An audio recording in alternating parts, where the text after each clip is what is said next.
विधेयक 2024 मी आपल्या अनुमतीने मांडतो। विधेयक मांडण्यात आले। प्रभारी मंत्री।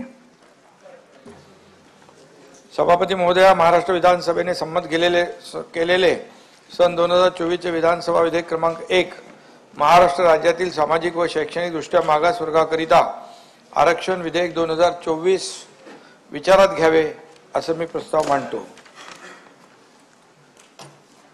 आपण विचार सभापती महोदया, मला विरोधी पक्ष नेत्यांनी पण एक पत्र दिले। मुख्यमंत्री महोदय, क्षणभर प्रस्ताव असा आहे की महाराष्ट्र विधानसभेने संमत केलेले सन 2024 चे विधानसभा विधेयक क्रमांक 1 महाराष्ट्र राज्यातील सामाजिक व शैक्षणिक दृष्ट्या मागास वर्गाकरता आरक्षण विधेयक 2024 विचारात घ्यावे। प्रश्न असा आहे की महाराष्ट्र विधानसभेने संमत केलेले सन 2024 चे विधानसभा विधेयक क्रमांक 1 महाराष्ट्रातील राज्यातील सामाजिक व शैक्षणिक दृष्ट्या मागास वर्गाकरता आरक्षण विधेयक 2024 विचारात घ्यावे काय? अनुकूल असतील त्यांनी होय म्हणावे। होयचे एकमत आहे। होयचे एकमत आहे। विधेयक विचारात घेण्यात येईल। आता विधेयक खंडशः विचारात घेण्यात येईल। आता बोलू दे त्याला। हा माननीय मुख्यमंत्री मध्ये बोला। मध्येच विधेयक खंडशः थांबत आहे नको। हा सभापती महोदया, मराठा आरक्षण विधेयकाच्या संदर्भात सभागृहामध्ये आपण चर्चा करतोय। मला आपण परवानगी दिल्याबद्दल धन्यवाद। विरोधी पक्ष नेत्यांनी पण मला एक पत्र दिलेलं आहे, त्या संदर्भात देखील काही बाबी खूप स्पष्ट करायच्या आहेत। अध्यक्ष सभापती महोदया, मी सर्वप्रथम महाराष्ट्राचा आराध्य दैवत छत्रपती शिवाजी महाराजांच्या पवित्र स्मृतीस अभिवादन करतो आणि कालच छत्रपती शिवाजी महाराजांची जयंती आपण साजरी केलेली आहे आणि मी देखील आमच्या दसरा मेळाव्यामध्ये छत्रपती शिवाजी महाराजांसमोर नतमस्तक होऊन या ठिकाणी आझाद मैदान या ठिकाणी मराठा समाजाच्या आरक्षणाच्या ऐरणीवर आलेल्या प्रश्नावर शपथ घेतली होती आणि ती शपथ आज 3 महिने होत आहेत। या 3 महिन्यामध्ये पूर्ण करण्याची संधी मला मिळाली, त्याबद्दल मी स्वतःला भाग्यवान समजतो।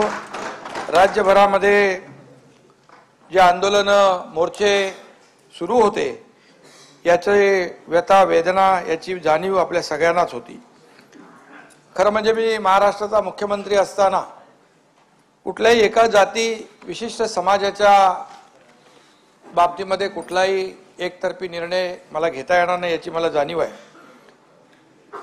या मराठा समाजाच्या आरक्षणाच्या आंदोलनादरम्यान इतर कुठल्याही समाजाचं आंदोलन जरी असं असतं तरी सुद्धा मी छत्रपती शिवाजी महाराजांची शपथ घेतली असती त्या समाजाला न्याय देण्यासाठी देखील। त्यामुळे मला एक समाधान आहे की 3 महिन्यामध्ये शपथ घेतल्यानंतर ही शपथ आज पूर्ण करण्याची संधी आपल्या सगळ्यांच्या साक्षीने माझे उपमुख्यमंत्री देवेंद्रजी आहेत, अजितदादा आहेत, मंत्रिमंडळातील सहकारी आहेत आणि संपूर्ण विरोधी पक्ष आहे। या सर्वांनाच मी मनापासून धन्यवाद देतो की आपण या मागणीबाबत अतिशय ज्वलंत असा जो प्रश्न या महाराष्ट्रामध्ये आपण पाहिला आणि त्याची धगही पाहिली, त्याची धारही पाहिली आणि यामध्ये आज हा मराठा समाज आंदोलन करून आपल्या न्याय हक्कासाठी झगडत होता आणि त्यासाठी आज आपण हा निर्णय या ठिकाणी घेतोय।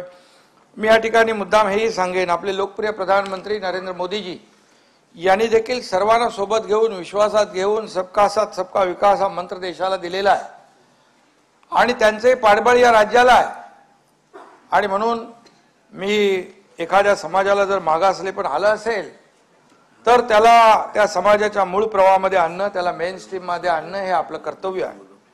त्यासाठी आवश्यक ते सर्व प्रयत्न करण्यासाठी हे सरकार कटिबद्ध आहे, हे मी मुद्दाम या ठिकाणी सांगू इच्छितो। एकाची बाजू घ्यायची, दुसऱ्याचा विचार करायचा नाही, अशा प्रकारचं काम मला करता येणार नाही, सरकारलाही करता येणार नाही आणि कधी इतर लोकांना काही गैरसमज जे पसरले ते देखील मी या माध्यमातून दूर करू इच्छितो की राज्य हे सर्वांना एक समान नजरेने पाहत असतं आणि ज्याच्यावर प्रसंग येतो, जो समाज अडचणीत येतो त्याला न्याय देण्याचं काम सरकारचं कर्तव्य असतं.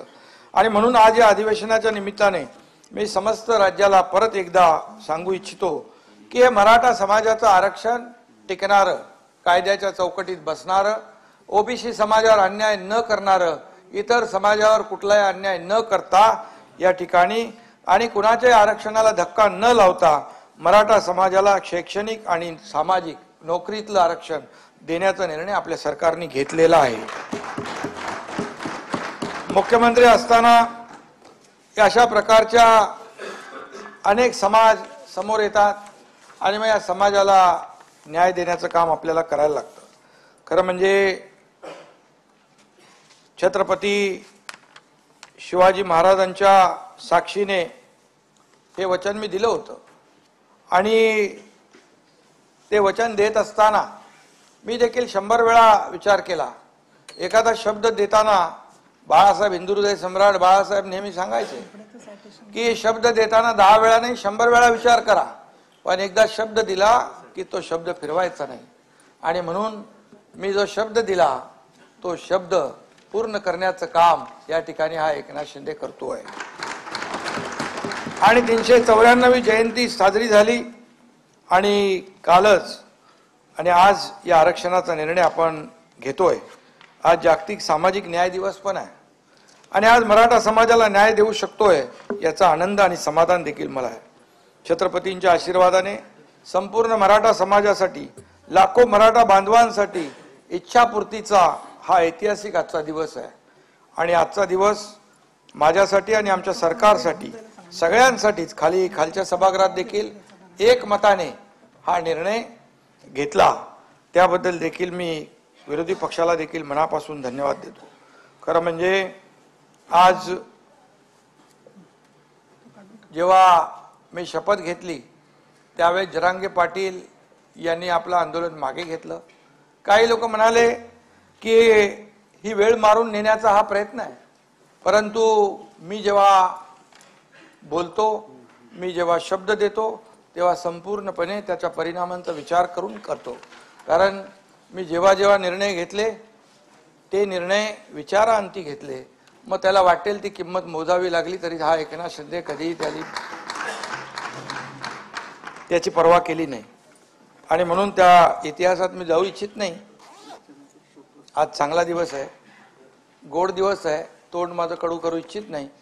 आणि म्हणून काहींना वाटत होतं की आश्वासन देऊन मी माझा शब्द मागे घेईन, परंतु शब्द देऊन फिरवणारा हा एकनाथ शिंदे नाही. एकदा दिलं, शब्द दिला की तो शब्द पूर्ण करणं, कमिटमेंट दिली की कमिटमेंट पूर्ण करणं, हे बाळासाहेब आणि आनंद दिघे साहेबांनी आम्हाला शिकवलेलं आहे. आणि म्हणून एकदा शब्द दिला की मागे हटण्याचा विषय येतच नाही. माझ्या डिक्शनरीमध्ये ते नाही आहे युटर्न घेणं. आणि त्यामुळे मी आज स्वतःला भाग्यवान समजतोय. लाखो करोडो मराठा बांधवांनी आपल्या हक्कासाठी लढा देताना आजवर कधी संयम सोडला नाही. मला आठवतंय कधी शिस्त मोडली नाही. मला आठवतं जेव्हा देवेंद्रजी मुख्यमंत्री होते त्यावेळेस अशीच आंदोलनं झाली, 56 मोर्चे झाले, लाखांचे मोर्चे झाले, परंतु कुठल्याही परिस्थितीमध्ये त्या मोर्चांनी कधी सहनशीलता, शिस्त मोडली नाही. शांतता आणि संयमाने ते सर्वजण वागले. आणि म्हणून मी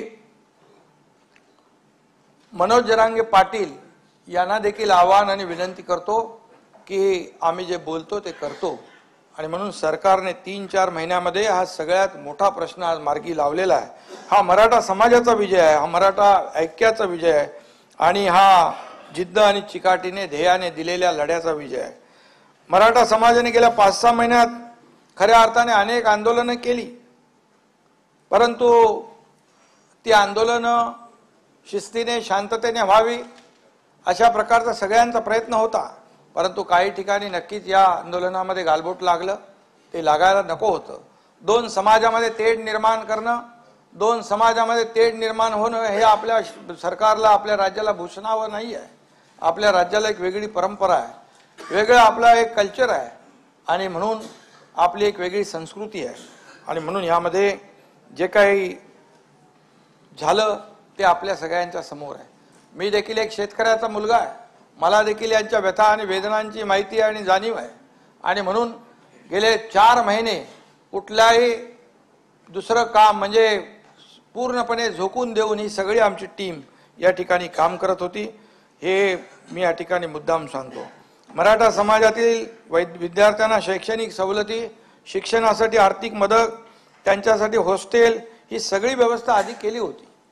परंतु एकेकाळी प्रगत असलेला मराठा समाज आताच्या काळाच्या ओघात मागे पडला आणि शैक्षणिक आणि आर्थिक सामाजिक दृष्ट्याही तो मागे लोटला जातोय. अशा वेळेस आपण त्या समाजाच्या मागे उभं राहणं, त्याचा मागासलेपण दूर करण्यासाठी आरक्षण मिळवून देणं हा एकमेव पर्याय आमच्या समोर होता.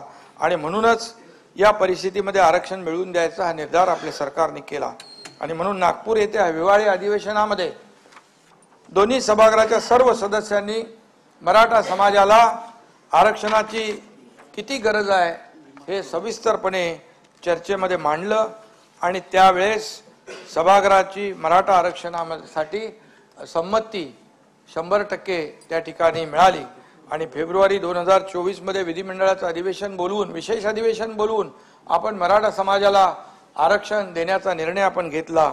आणि त्यावेळी देखील काही लोकांनी आरोप केले, फेब्रुवारीमध्ये तर काय देणार, तिथे आचारसंहिता लागणार. परंतु वेळ काढूपणा किंबहुना चालढकलपणा करणं हा आमचा कुठलाच हेतू नव्हता आणि नाही. आणि म्हणून यामध्ये हे अधिवेशन आम्ही विशेष अधिवेशन घेतलं आणि त्या अधिवेशनामध्ये हा निर्णय आपण आज घेतोय. खरं म्हणजे गेले 150 दिवस किंबहुना त्याहीपेक्षा जास्त आमचे दोन्ही उपमुख्यमंत्री, मंत्रिमंडळातले सहकारी, त्याचबरोबर प्रशासनातील विशेषतः सामान्य प्रशासन विभाग असेल, इतर मागासवर्गीय आयोग, सामाजिक न्याय, विशेष सहाय्य विभाग, महसूल विभाग, विधी व न्याय विभाग, तसे वित्त विभागातील आणि गृह विभागातील अधिकाऱ्यांपासून ते अगदी शेवटच्या चतुर्थ श्रेणी कर्मचारी यांनी घेतलेली जी अपार मेहनत आहे, या अपार मेहनतीचं फलित खऱ्या अर्थाने आजचे विधिमंडळाचं अधिवेशन, विशेष अधिवेशन होत आहे. प्रशासनाची कुठली जातपात नसते. प्रशासनाचा आणि त्याचा एक लोककल्याण हाच त्याचा उद्दिष्ट आणि हाच मंत्र असतो. त्यामुळे आणि या कमिटमेंटने या सर्वांनी काम केलं, रात्रंदिवस काम केलं. 4 लाख सभापती महोदय, 4 लाख लोक ह्याच्यावर काम करत होते आणि पूर्णपणे सर्व लोकांनी झोकून देऊन काम केलं. आणि म्हणूनच यामध्ये आपण 4 महिन्याच्या आतमध्ये हे आरक्षण देण्यापर्यंत पोहोचलो. यामध्ये मी पुन्हा एकदा सांगतो, कुठल्याही कायदेशीर अडचणी येऊ नये या बाबतीमध्ये सातत्याने आमचे उपमुख्यमंत्री देवेंद्र फडणवीसजी यामध्ये सातत्याने लक्ष घालत होते, अजितदादाही लक्ष घालत होते. आणि त्यामध्ये या काळामध्ये जो देवेंद्र फडणवीसजींच्या काळामध्ये मागासवर्ग आयोगाची स्थापना करून मराठा आरक्षण मान्य करण्यात आलं होतं. हा निर्णय हायकोर्टमध्ये टिकला, परंतु दुर्दैवाने सुप्रीम कोर्टामध्ये टिकला नाही. तो का टिकला नाही याच्या खोलामध्ये मी आता जाऊ इच्छित नाही. आपलं ठरलेलं आहे, काही आज राजकीय पॉलिटिकल काही बोलायचं नाही. चांगला दिवस आहे आणि म्हणून सुप्रीम कोर्टाने मात्र तो रद्द केला. परंतु या पार्श्वभूमीवर नव्याने मागासवर्ग आयोग नेमता येईल की नाही या संदर्भात शंका उपस्थित करण्यात आल्या. परंतु सर्वोच्च न्यायालयाने राज्य शासनाचा मागासवर्ग आयोग नेमण्याचा अधिकार मान्य केला आणि जस्टिस भोसले कमिटी आपण आयोग नेमला. इंदिरा साहनी प्रकरणामध्ये घटनापीठाने जो निर्णय दिला त्याच्या परिच्छेद पॅरा 550 मध्ये म्हटलेलं आहे, for the purpose and object that those communities who were earlier backward and advanced should be excluded and those communities who were earlier advanced and might have degraded into backward class should be included. Thus the state was fully entitled to appoint backward class commission to collect relevant data and submit the report. कायदेशीर सभापती महोदय, आम्ही कुठलाही बेकायदेशीर काम करणार नाही, कारण जेव्हा सांगत होतो तो टिकणारं, कायद्याच्या चौकटीत बसणारं आरक्षण देणार, यासाठी सगळ्या बाबी आम्ही लक्षात घेतलेल्या आहेत. त्यामुळे जस्टिस शुक्रे साहेबांच्या अध्यक्षतेखाली स्थापन करण्यात आलेला मागासवर्ग आयोग हा पूर्णतः वैध आहे. त्याच्यावर देखील काही लोकांनी प्रश्नचिन्ह निर्माण केलं. काही लोकांनी आरक्षण जेव्हा देण्याची संधी होती तेव्हा आरक्षण दिलं नाही, परंतु आता आरक्षण आपण देतोय त्यामध्ये कुठलीही अडचण न करता सहकार्य केलं पाहिजे अशी माझी धारणा आहे. आणि म्हणून हा मागासवर्ग पूर्णपणे वैध असून या आयोगाने अत्यंत काळजीपूर्वक आणि मेहनतीने तयार केलेलं अहवाल शासनाने स्वीकारलेलं आहे.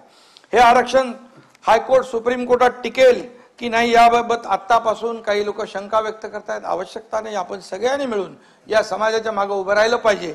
आणि म्हणून घटनेच्या 342A आणि 16(4) आणि 15(4) प्रमाणे नोकरी आणि शिक्षणामध्ये आरक्षण देण्याची घटनेत तरतूद आहे आणि त्यानुसार आयोगाने शिफारस केलेली आहे.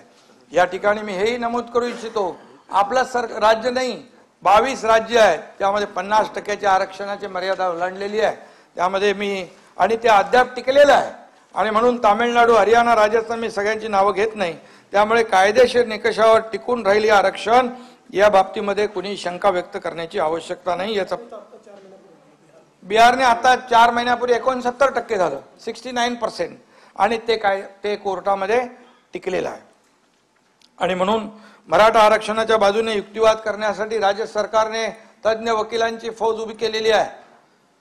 ज्येष्ठ विधिज्ञ हरीश साळवे असतील, मुकुल रोहतगी असतील, तुषार मेहता असतील, आत्माराम नाडकर्णी असतील, पटवालिया, थोरात, साखरे, अनेक लोक आहेत. या सगळ्यांचा समावेश आहे. आणि सरकारने पूर्णपणे याची तजवीज करून ठेवलेली आहे की कुठल्याही परिस्थितीमध्ये मराठा आरक्षण हे टिकलं पाहिजे आणि कायद्याच्या चौकटीत बसलं पाहिजे.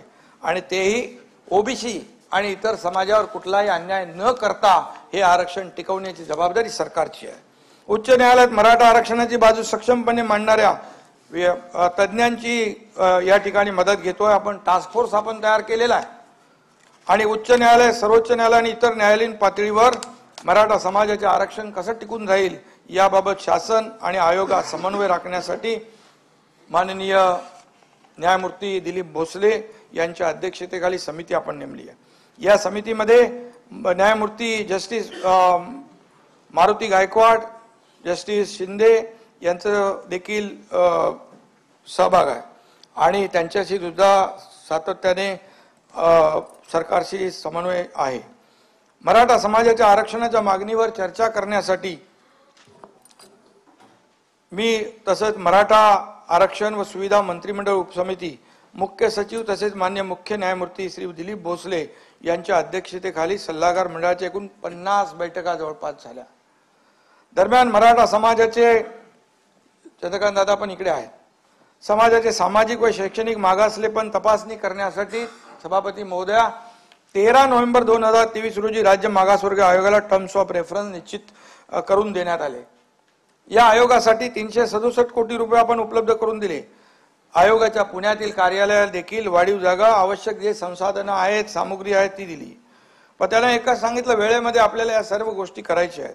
नमुना सर्वेक्षण न करता सर्वोच्च न्यायालयाने इम्पिरिकल डेटा गोळा करण्याचं जे काही ट्रिपल टेस्ट सांगितल्याप्रमाणे ते शिवधनुष्य तसं मोठं होतं, परंतु सर्वेक्षण अचूक आणि निष्पक्षपणे वैज्ञानिक प्रोफेशनल पद्धतीने होणं गरजेचं होतं. त्यासाठी सभापती महोदया Gokhale institute of politics and economics Pune, IIPS यासारख्या नामांकित संस्थांची मदत देखील या ठिकाणी घेण्यात आली. त्यासाठी स्वतंत्र संगणक प्रणाली विकसित केली, प्रश्नावली क्वेश्चनेअर तयार केलं आणि सर्व महसूल यंत्रणा यासाठी तयार ठेवण्यात आले. सर्व जिल्हाधिकारी, महापालिका आयुक्त, त्याचबरोबर CO यांना नोडल अधिकारी नेमलं. त्यांच्या वारंवार बैठका देखील घेतल्या, VC वर देखील बैठका झाल्या. जवळपास 3 ते 3.5 लाख प्रगणक नेमण्यात आले आणि त्यांचं मास्टर ट्रेनिंग झालं. 23 जानेवारीपासून युद्धपातळीवर सर्वेक्षणाचं काम सुरू झालं. हे सर्वेक्षण अचूक करायचं होतं आणि वेळेतही पूर्ण करायचं होतं. आणि म्हणून 2 फेब्रुवारी 2024 म्हणजे जवळपास या ठिकाणी त्यांनी वेळेमध्ये या सर्वेचं काम पूर्ण केलं. काही तांत्रिक अडचणीच्या सुरुवातीच्या तक्रारी त्यांनी दूर केल्या. मी आज या सभागृहाच्या माध्यमातून राज्य मागासवर्ग आयोगाचे अध्यक्ष निवृत्त न्यायमूर्ती सुनील शुक्रे, मागासवर्ग आयोगाचे सर्व सदस्य, गोखले इन्स्टिट्यूट आणि ज्यांनी हा गोवर्धन पर्वत उचलला ते सर्व प्रगणक, महसूल यंत्रणा, अगदी थेट सरपंच, तलाठी यांच्यापर्यंत सर्वांचे मनापासून आभार मानतो. त्यांना धन्यवाद देतो की त्यांनी अतिशय मोठी जबाबदारी पेललेली आहे. हे काम निश्चितच जबाबदारी आणि आव्हानात्मक होतं. एखाद्या समाजाला न्याय देण्याचं काम होतं.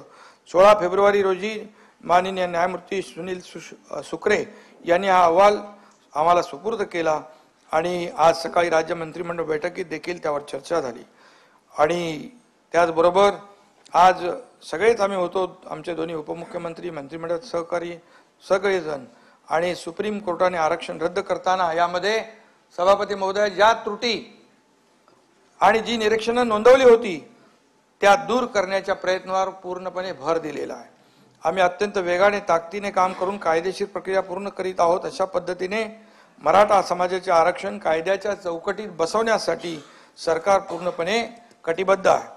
सुप्रीम कोर्टाच्या एका निकालात नमूद केल्यानुसार विशिष्ट जात किंवा समुदायांचा इतर मागासवर्गीयांच्या यादीत समावेश करण्यासाठी अपवादात्मक असाधारण परिस्थिती सिद्ध होणे आवश्यक आहे। एक्स्ट्राऑर्डिनरी आणि एक्सेप्शनल सर्कमस्टन्स मध्ये राज्य मागासवर्ग आयोगाने या सर्वेच्या माध्यमातून ते सिद्ध केले आहे आणि म्हणून मराठा समाजाला टिकणारं, कायद्याच्या चौकटीत बसणारं आरक्षण मिळवून देण्यासाठी शासनाने एक मोठं पाऊल आज उचललेलं आहे आणि आता ते टिकून राहावं म्हणून राज्य सरकार पूर्ण ताकद याच्यामध्ये लावेल। आणि म्हणून यामध्ये समाजामध्ये वितुष्ट येता कामा नये याची देखील आपण सगळ्यांनी काळजी घेतली पाहिजे। चर्चेतून आणि योग्य भूमिका घेतली तर सर्व प्रश्न सुटतात।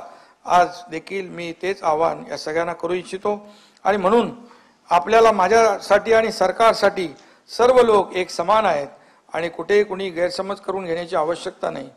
आणि अध्यक्ष महोदय, सभापती महोदय, आता माझ्यासाठी खरं म्हणजे कर्तव्याची जाणीव करून देणारा आणि आश्वासनांची पूर्तता करू देणारा या ठिकाणी एक आजचा दिवस आहे। सर्वोच्च न्यायालयामध्ये टिकणारं आरक्षण देण्यासाठी राज्य शासन कटिबद्ध आहे आणि याचा आम्ही वारंवार पुनरुच्चार केलेला आहे। नुकताच मागासवर्ग आयोगाचा अहवाल राज्य शासनास सुपूर्द केला, तो मगाशी मी आपल्याला म्हटलेला आहे। आणि म्हणून यामध्ये मराठा समाज अत्यंत हलाखीचे जीवन या ठिकाणी जगतोय। अशा परिस्थितीमध्ये अनेक लोकांनी आत्महत्या केल्यात, त्यामध्ये माथाडी कामगार आहेत, ऊसतोड कामगार आहेत, अल्पभूधारक आहेत, लँडलेस आहेत, आत्महत्याग्रस्त शेतकरी आहेत, डबेवाले आहेत, मोलमजुरी करणाऱ्या आमच्या महिला भगिनी आहेत आणि हे सगळं जे आहे यामध्ये त्याचा नक्की या ठिकाणी विचार केलेला आहे। यामध्ये मागासवर्ग ठरवण्यासाठी जे काही 250 मार्क पाहिजे त्यापैकी 170 गुण यांना मिळालेत। त्याचबरोबर सामाजिक मागासलेपण 100 पैकी 80 गुण मिळाले। सभापती महोदया, शैक्षणिक मागासलेपण 80 पैकी 50 गुण मिळाले। आर्थिक मागासलेपण 60 पैकी 50 गुण मिळाले। सरकारी सेवा प्रतिनिधित्व आणि 14% आणि सरकारी सेवा जे काय शैक्षणिक आहे ते, त्याचबरोबर नॉन क्रिमिलियर लोक, मी याच्यामध्ये डिटेलमध्ये जाऊ इच्छित नाही, परंतु ते देखील 8 लाखापेक्षा कमी आहे आणि म्हणून BPL 21% आहेत आणि कच्ची घरं, भूमिहीन, हे मगाशी मी म्हटलं त्याप्रमाणे अनेक लोक यामध्ये मोडत आहेत। आणि सगळ्यात महत्त्वाचं म्हणजे शेतकरी आत्महत्या ज्या झाल्यात त्या देखील मोठ्या प्रमाणावर झालेल्या आहेत। आणि म्हणून यामध्ये मराठा समाज अतिशय जे मेन स्ट्रीम मध्ये आला पाहिजे, हा समाजापासून मागे पडलेला आहे आणि म्हणून सगळ्यांची भूमिका आहे की अशा परिस्थितीमध्ये अपवादात्मक आणि एक्स्ट्राऑर्डिनरी सिच्युएशन मध्ये हा समाज जेव्हा जातो त्यावेळेस आपल्या राज्याचा अधिकार आहे आणि भारतीय राज्यघटनेतील कलम 14 आणि कलम 15(4), कलम 15(5) आणि कलम 16(4) आणि कलम 342 आणि कलम 366 व इतर अनुषंगिक कलमानुसार आवश्यक कारवाई करणे ही शासनाची जबाबदारी आहे आणि ती आपण पार पाडतोय। सर्वोच्च न्यायालयाने गायकवाड कमिशन मधील ज्या उणिवा शासनाच्या निदर्शना आणून दिल्या होत्या त्यापेक्षा कितीतरी भयानक परिस्थिती राज्यातील मराठा समाजाची झालेली आहे आणि म्हणून या पार्श्वभूमीवर शासनाने आपला हा निर्णय आजचा घेतलेला आहे। यामध्ये जे काही सोशली आणि एज्युकेशनली बॅकवर्ड क्लास हा स्वतंत्र वर्ग,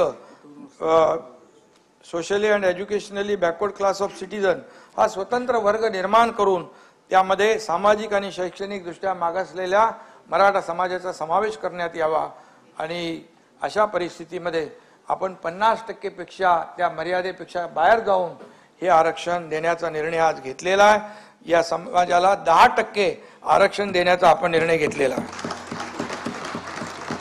आणि म्हणून माझी आपल्याला विनंती आहे आणि त्याचबरोबर आपण जे पत्र दिलंय की जे नोटिफिकेशन काढलं त्या पुढचं नोटिफिकेशन जे आपण मागे काढलं सगळ्या सोयरेच्या संदर्भातलं त्याच्यावर देखील आपण जे नोटिफिकेशन काढलं त्याला 16 तारखेपर्यंत सूचना हरकतींना संधी होती. आपण 16 तारखेपर्यंत जवळपास 4-6 लाख हरकती आलेल्या आहेत आणि या हरकती ची चाचणी करणं, हरकतीची स्क्रुटिनी करणं आणि त्यावर काम सुरू आहे. ती पूर्ण प्रक्रिया झाल्यानंतर त्या देखील नोटिफिकेशनवर आपल्याला योग्य तो निर्णय घेता येईल. घाई गडबडीने आपण निर्णय घेतला तर कुठेही ते कायद्याच्या चौकटीत बसणार नाही, टिकणार नाही आणि मग कुणाची फसवणूक आम्ही करू इच्छित नाही. कुणाला खोटं बोलून आम्ही वेळ मारून नेऊ इच्छित नाही. जे आहे ते जे करायचं, जसं आम्ही मराठा समाजाला आरक्षण बोललो आणि दिलं तसंच मनोज जरंगे पाटील आणि आंदोलन करताना देखील माझं आव्हान आहे की आम्ही सरकारने जे ठरवलंय ते सरकारने जो घेतला निर्णय तो पूर्णपणे या ठिकाणी पार पाडण्याचं काम आज करतोय. त्यामुळे सरकारच्या निर्णयावर आपण विश्वास ठेवा, संयम ठेवा. कायद्याच्या चाकोरीत बसून सगळ्या बाबी तपासून आपण त्या नोटिफिकेशनवर देखील अंतिम निर्णय घेऊ, सकारात्मक निर्णय घेऊ. परंतु तोपर्यंत या ठिकाणी समज गैरसमज पसरवण्याची, कुणी शंका बाळगण्याची आवश्यकता मला वाटतं नाही आणि समाजात देखील ते निर्माण होऊ नये म्हणून मी 2-3 वेळा सांगितलं की मराठा समाजाला टिकणारं, कायद्याच्या चौकटीत बसणारं आरक्षण सरकारने दिले आणि सरकार हे देत असताना ओबीसी समाजावर अन्याय न करता, इतर समाजावर अन्याय न करता हे मराठा समाजाचं आरक्षण 10% देण्याचा निर्णय आम्ही घेतलेला आहे. आणि म्हणून सभापती महोदय, माझी सभागृहाला विनंती आहे की हे विधेयक एकमताने आपण मंजूर करावं आणि खाली पण एकमताने मंजूर झालेलं आहे. आता विधेयक खंडशः विचारात घेण्यात येईल. खंड 2 ते 20 संपूर्ण शीर्षक आणि हेतुवाक्य विधेयकाचा भाग समजण्यात यावेत. अनुकूल असतील त्यांनी होय म्हणावे, प्रतिकूल असतील त्यांनी नाही म्हणावे, परंतु होयचे एकमत आहे, होयचे एकमत आहे. खंड 2 ते 20 खंड 1 संपूर्ण शीर्षक आणि हेतुवाक्य विधेयकाचा भाग झाले. मंत्री महोदय, संमत करण्यात यावे. प्रस्ताव असा आहे की विधेयक संमत करावे. सभापती महोदया,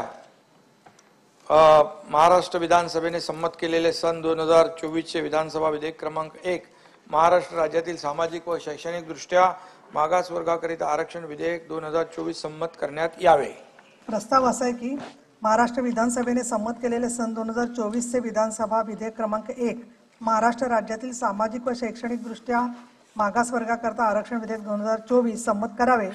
प्रश्न असा आहे की महाराष्ट्र विधानसभेने संमत केलेले सन 2024 चे विधानसभा विधेयक क्रमांक 1 महाराष्ट्र राज्यातील सामाजिक व शैक्षणिक दृष्ट्या मागास वर्गांकरता आरक्षण विधेयक 2024 संमत करण्यात यावे काय?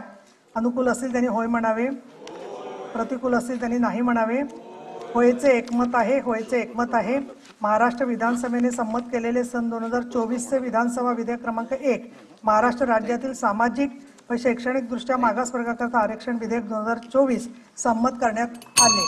मी आपली सभागृहाची अत्यंत ऋणी आहे आणि शोक प्रस्तावाकडे मी इथे जाहीर करते. श्रीमती रजनी शंकरराव सातव, माजी विधान परिषद सदस्य आणि माजी राज्यमंत्री, सर्वश्री शरद रामगोंडा पाटील व प्रताप नारायणराव सोनावणे, माजी विधान परिषद सदस्य यांच्या दुःखद निधनाबद्दलचा शोकप्रस्ताव मी मांडते आहे.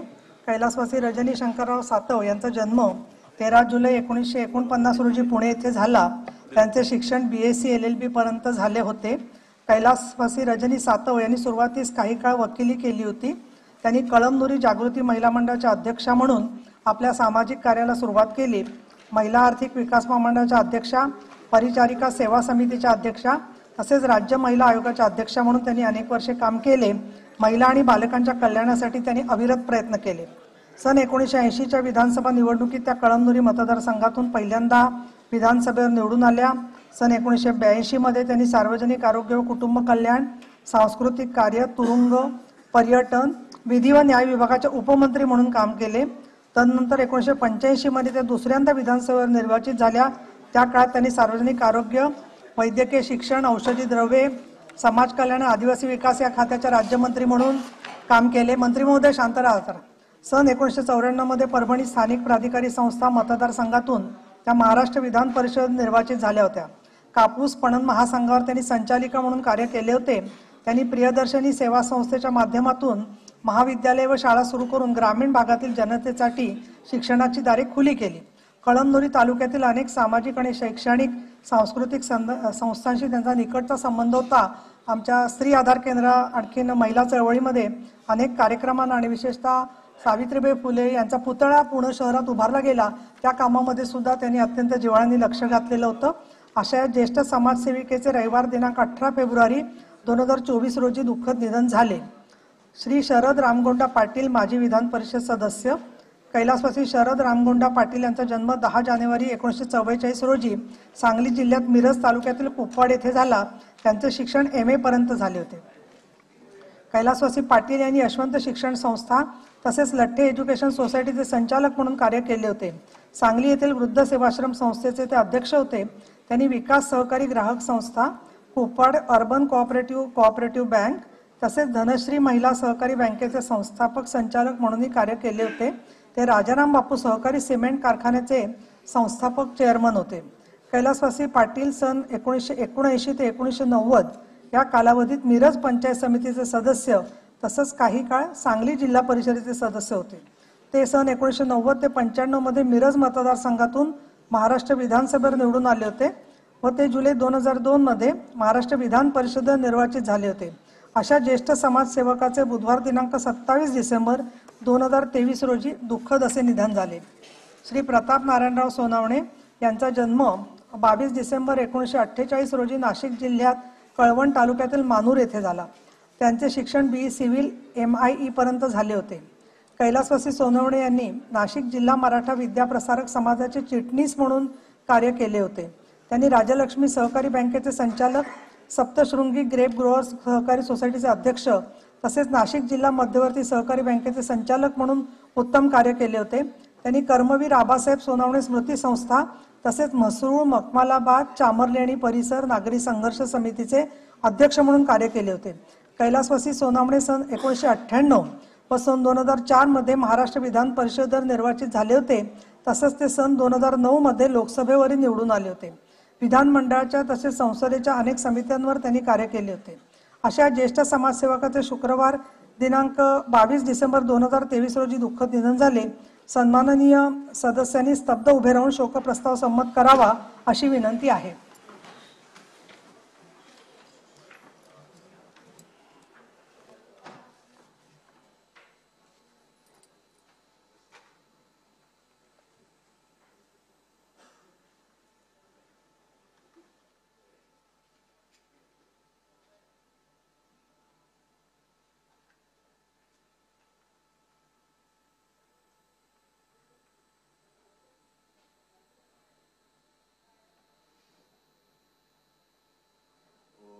शांती शांती। सदस्यांनी खाली बसावे। शोकप्रस्ताव संमत करण्यात आला आहे। प्रस्तावाची एक प्रत व विधानमंडळाचे स्मृतिपत्र शोकाकुल कुटुंबियांकडे पाठवण्यात येईल। सभागृहाचे कामकाज आता संपले आहे। राज्यपालांकडून पुढील प्रमाणे संदेश आला आहे। मी रमेश बैस, महाराष्ट्राचे राज्यपाल, भारताच्या संविधानाच्या अनुच्छेद 174 खंड 2 उपखंड क द्वारे मला प्रदान करण्यात आलेल्या अधिकारांचा वापर करून याद्वारे मंगळवार दिनांक 20 फेब्रुवारी 2024 रोजी होणाऱ्या सभागृहाच्या बैठकीच्या समाप्तीबरोबरच महाराष्ट्र विधान परिषदेचे अधिवेशन संस्थगित करत आहे। राष्ट्रगीत। जनगण मन अधिनायक जय हे भारत भाग्य विधाता, पंजाब सिंधु गुजरात मराठा द्राविड उत्कल बंग, विंध्य हिमाचल यमुना गंगा उच्छल जलधि तरंग, तव शुभ नामे जागे तव शुभ आशीष मागे, गाहे तव जय गाथा, जनगण मंगलदायक जय हे भारत भाग्य विधाता, जय हे जय हे